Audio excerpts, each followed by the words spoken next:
বাঁ দিকে ডান দিকে যেদিকেই তাকাবেন এখন চারিদিকে ফুলকলিতে ছড়াছড়ি। তাই বাজার হোক বা মাঠ, যেখান থেকে খুশি দুটো ফুলকলি তুলে এনে তাদের মন চুরি করে নিন। তো মনটা চুরি করবেন কিভাবে? চুরি করার জন্য প্রথমেই কপিগুলোকে এরকম ভাবে কুচু কুচু করে কেটে আর একটা কড়াতে একটু জল গরম করে হলুদ দিয়ে তার মধ্যে কপিগুলোকে 60% মতো সিদ্ধ করেন।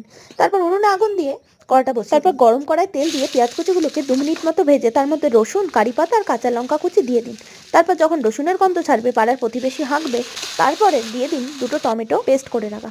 তারপর দিয়ে দিন হলুদ গুঁড়ো, পরিমাণ মতো নুন, ধনে গুঁড়ো, জিরে গুঁড়ো, কাশ্মীরি লঙ্কার গুঁড়ো আর গরম মশলা গুঁড়ো। তারপর এগুলো দিয়ে ভালো করে নাড়তে থাকুন। যখন এটা তেল ছাড়তে থাকবে তখন এর মধ্যে কিছুটা জল দিয়ে আবার যখন তেল ছাড়বে তখন তার মধ্যে কপিটা দিয়ে ভালো করে নাড়তে থাকুন।